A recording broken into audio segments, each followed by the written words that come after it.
Los deshabitados, de Marcelo Quiroga Santa Cruz. Las 6 de la tarde.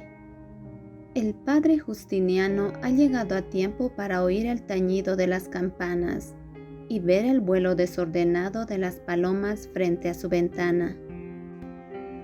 Está sentado en un viejo sillón de cuero.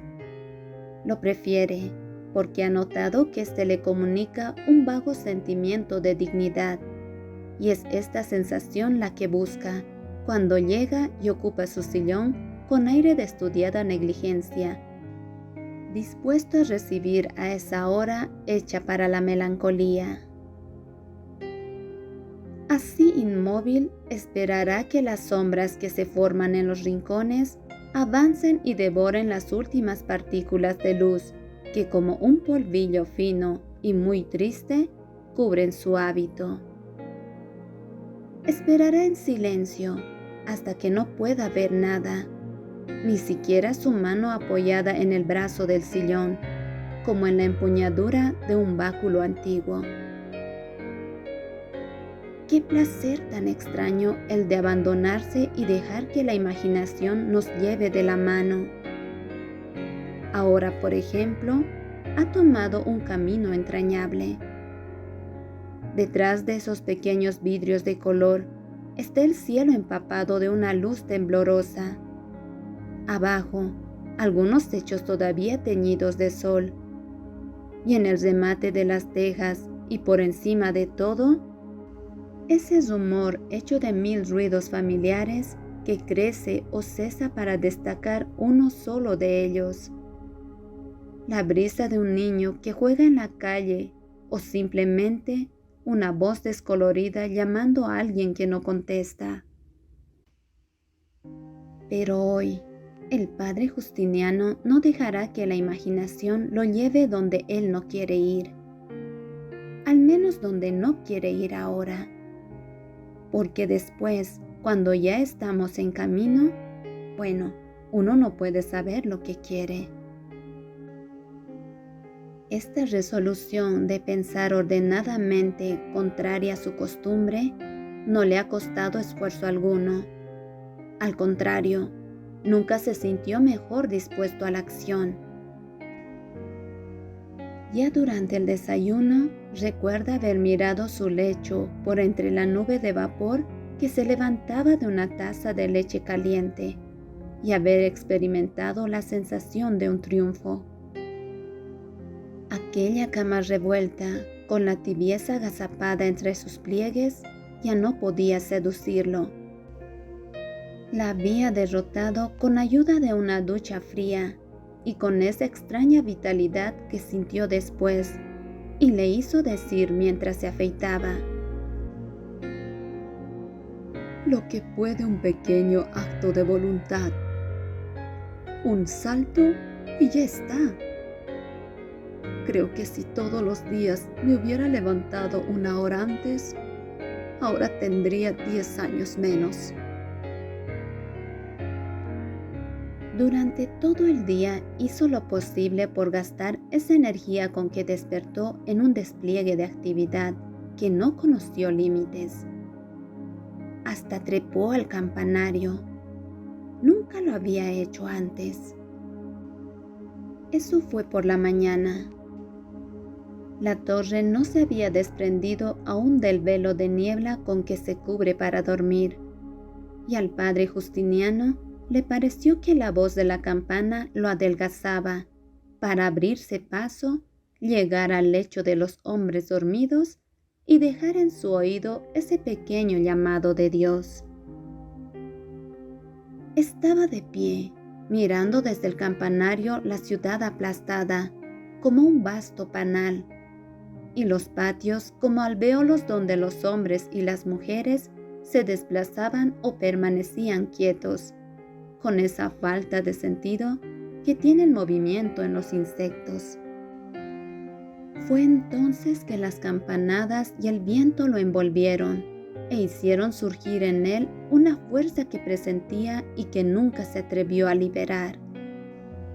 Se vio a sí mismo como un vigía vestido de negro, avisorando el horizonte de casas grises desde ese esbelto mástil sonoro.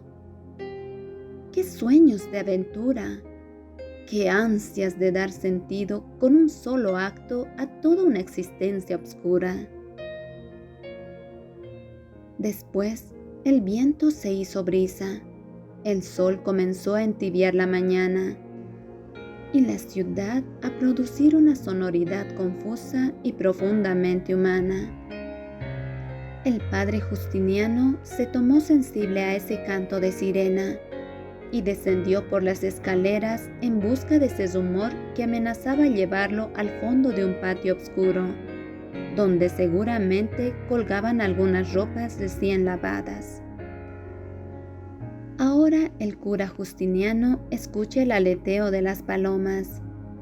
Cuando cesa, se escucha a sí mismo. Con el crepúsculo ha comenzado a mortificarle una voz interior que quiere ser escuchada. ¿No la oyó antes? ¿Acaso toda esa actividad no estaba destinada a enmudecerla? Él sabe que no es la primera vez que se engaña y se presta al engaño, el público y el ilusionista al mismo tiempo. Desde el fondo de su historia personal, que ya ha cumplido los 60 años, emergen unos fantasmas que le hablan de un modo conmovedor, o se agitan y hacen gestos que le obligan a carraspear para no ceder al llanto. ¿De dónde ha surgido esa su figura? El extremo de sus pantalones, apareciendo por debajo de la sotana, le ayuda a reconocerse como algo distinto de la idea de cura, a la que nunca pudo acostumbrarse del todo. El padre Justiniano recuerda la mañana que tomó los hábitos, con la misma emocionada complacencia con que un viejo abogado recuerda el día en que prestó juramento. La imagen de su juventud, llena de un vigor que el hábito no podía enervar, lo obliga a erguirse en el sillón, con la cabeza hundida entre los hombros y los ojos casi cerrados. El cura Justiniano sufre la evocación que más teme. Está de pie, con la cabeza forzadamente inclinada sobre el pecho. Su cuello es demasiado joven para servir dócilmente a la humildad. ¿Cuántos años tenía entonces? No recuerda, pero no eran más de 25. En el fondo del altar, y envuelto en una majestad no muy distinta de la que rodea en los altos funcionarios públicos, está el obispo. ¿Está también la madre? Sí, está. Tan orgullosa que arquea las cejas y mantiene la cabeza inmóvil. ¿Qué hora es? Es la mañana, no cabe duda. Pero, ¿qué hora es?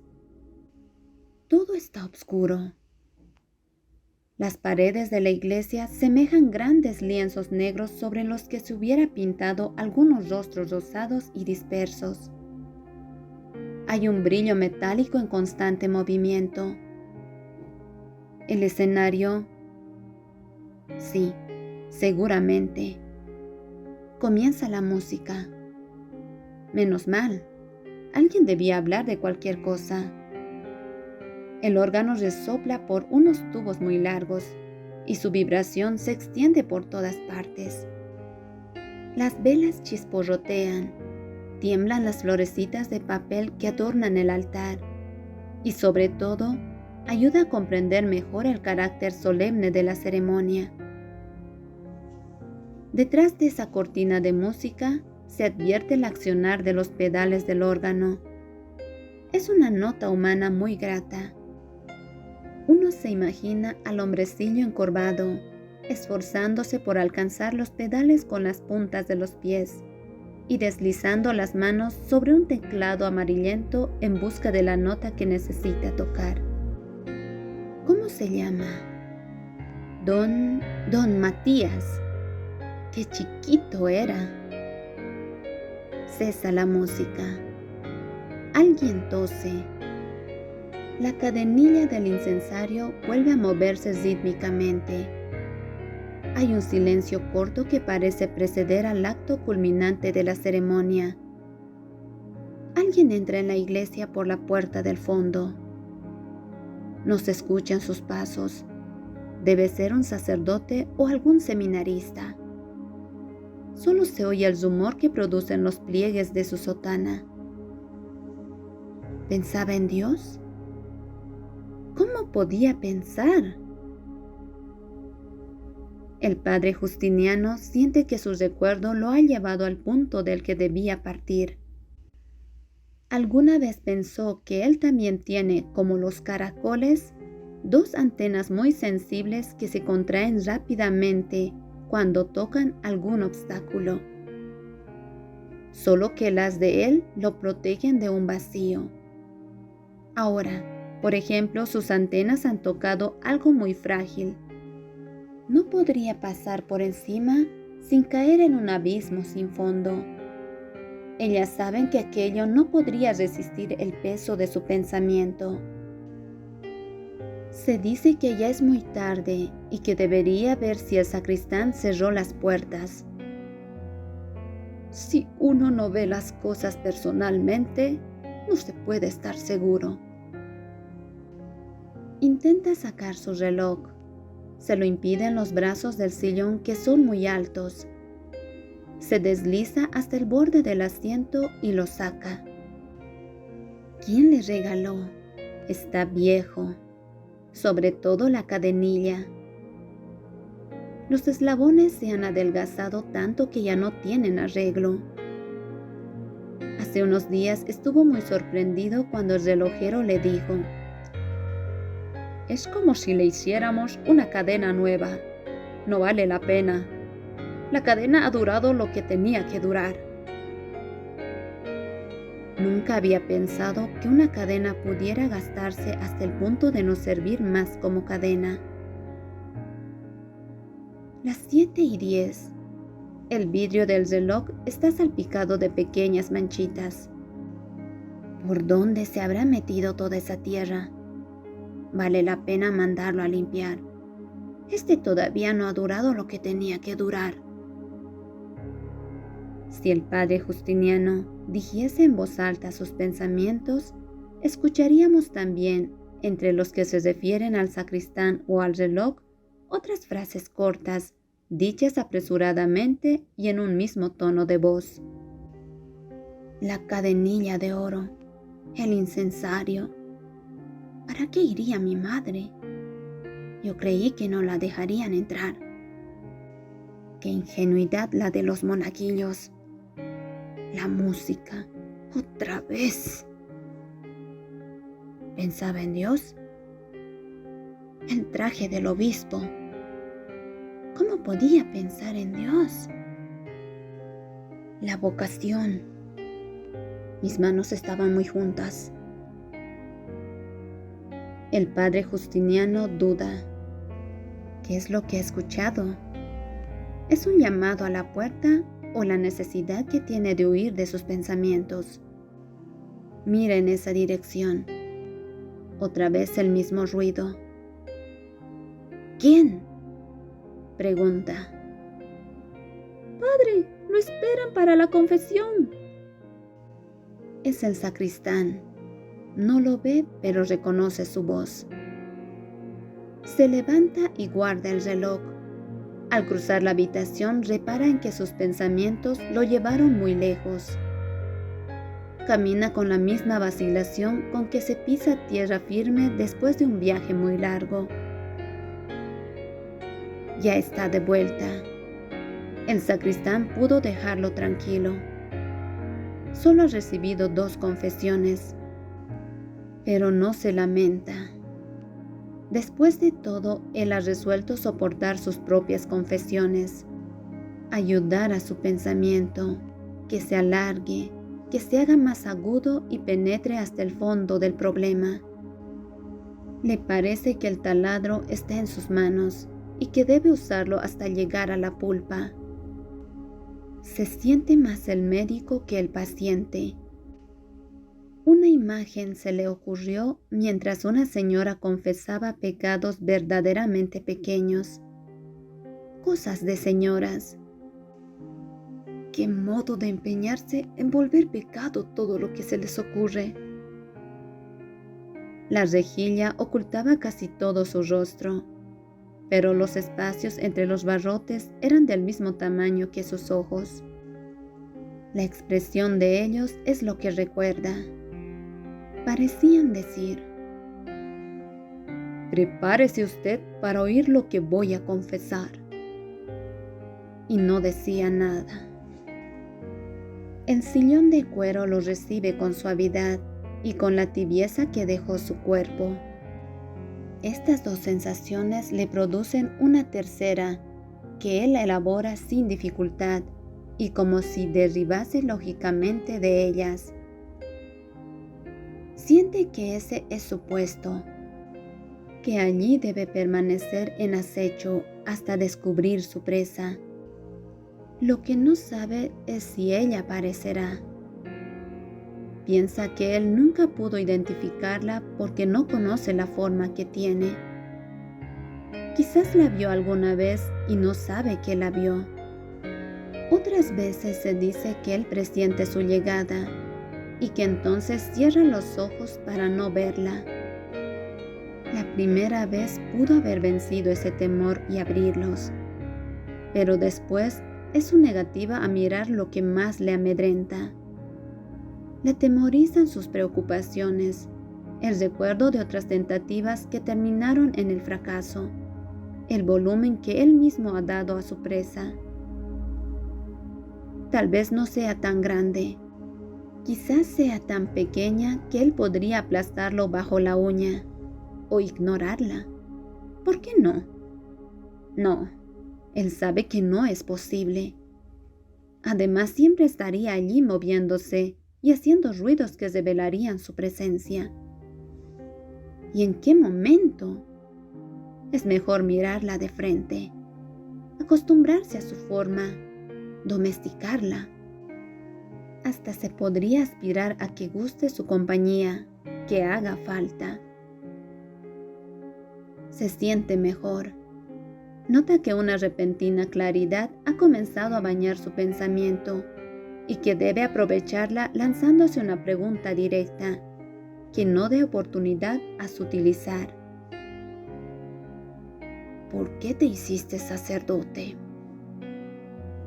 La pregunta ha penetrado profundamente y el padre Justiniano vacila, pero resiste la prueba. Todavía hay dos personas dentro de él, el que interroga y el acusado, o más bien el viejo y el joven cura Justiniano. Hay que distanciarlos constantemente, hay que evitar que se acerquen, se reconozcan y se den la mano, porque todo estaría perdido. Se abrazarían y juntos se irían a ocultar en la parte más oscura de la conciencia. Así impedirían que los saquen a la luz y los obliguen a luchar como a dos gladiadores de cuya muerte alguien arrancaría su victoria. El viejo párroco escucha su pregunta repetida por algo como un eco interior que multiplica su voz haciéndola cada vez más aguda. En el extremo de esa galería interior que le da vértigo, el eco como un coro de voces cada vez más jóvenes ha dicho la misma pregunta por última vez. Es una voz infantil, un poco ronca, casi nada, como de niño resfriado. Es que el niño ha llorado toda la tarde. Al día siguiente debía internarse en el seminario. Esa noche, cuando pasó el acceso de llanto, buscó a su madre para decirle que su decisión podía ser revisada, pero encontró tanta severidad en su rostro que prefirió besarla en la mejilla y regresar a su cama. «Esteban», murmura el padre Justiniano. ¿Cuánto tiempo que no pensaba en él? Alguna vez había sorprendido en el espejo un gesto, un modo de mirar que le recordaban también gestos o miradas de Esteban, pero nunca toda esa su cara prematuramente alargada. Como los torbellinos que se forman en los parques de otoño, un impulso semejante ha comenzado a agitarse en el cura Justiniano. Se inicia como un impulso, una intención del aire. Después, alguna hoja liviana imita el movimiento. Otras hojas se levantan y forman un ritmo. Por fin, el cuerno de aire se viste de hojas secas, y con este su traje recorre el parque girando sobre un pie delgado como una aguja. En el párroco, el remolino está hecho de ideas confusas y algunas contradictorias, pero todas terminan absorbidas por ese centro de emotividad que está clavado y gira en su corazón, hasta aquellas que han nacido de un esfuerzo de reflexión puramente intelectual. Entre las ideas, casi todas del mismo peso, también giran algunos objetos extraños. Son más pesados, no pueden levantarse de su corazón. Hay además cosas a las que el viento ha liberado de esa costra de tiempo que las hacía irreconocibles.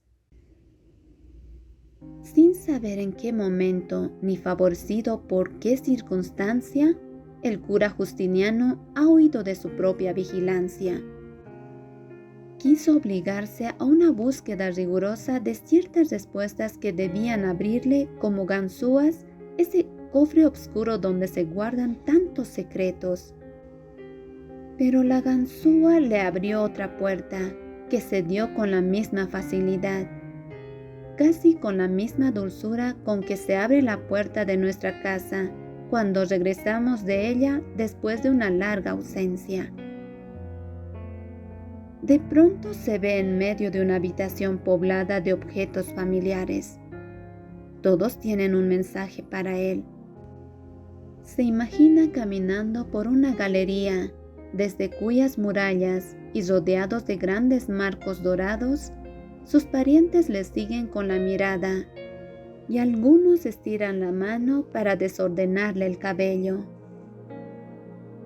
Allí están sus hermanos, todavía los dos, porque la muerte de Luis fue un mes después. La madre está inmóvil, siempre parecía inmóvil. Algo permanecía inalterable dentro de ella y le daba una expresión serena que podía tomarse fácilmente por hostilidad. Aún las pocas veces que se dejaba turbar por una emoción, parecía preparada para repeler algo que la amenazaba desde fuera. El cura Justiniano se pregunta ahora si la prevención de su madre no estaría destinada a protegerla de ella misma. Desde uno de los marcos, alguien, ¿el tío Manuel?, estira la mano y le da unas palmaditas en la mejilla, que son todo un mensaje de ternura dicho con dificultad. Un poco más allá, el retrato del padre no tiene marco. Es una fotografía amarillenta, probablemente hecha por un fotógrafo ambulante. Esteban la encontró en un cajón donde se guardaban las cosas en desuso. Allí, en medio de guantes impares y viejas cintas de terciopelo, descubrió un día ese retrato de un hombre acariciando a un perro. Sí, con esas palabras preguntó a su madre. «¿Es tu padre?», contestó ella, con un tono de voz neutro, en el que Esteban no pudo observar más que indiferencia. También hay un retrato de Buco, el perro que acompañaba a Esteban a la pequeña escuela rural. Está mordiendo una pelota de colores. Poco a poco el cura Justiniano se ve rodeado de imágenes de su infancia, que le envían mensajes y solicitaciones que él no puede resistir. Junto a los rostros inmóviles o gesticulantes de sus familiares, hay también objetos que ahora, con el tiempo, sabe que le eran tan queridos como aquellos. Recuerda un grifo del que siempre estaba brotando el agua, con un gorgoteo musical. También recuerda un ángulo de su habitación, entre la cama y un mueble donde se guardaba la ropa recién planchada. Era el lugar más acogedor de la casa. Después piensa en 2 o 3 piedras separadas por las gotas de agua que caían del techo y que Esteban las pisaba al salir de su habitación. Recuerda su forma. Una de ellas era más ovalada que las otras, y por esto la primera mirada en la mañana era para ella. Cierran una puerta en alguna parte de la parroquia. Se oye un ruido de pasos aproximándose. El padre Justiniano consulta su reloj. Las 8:30.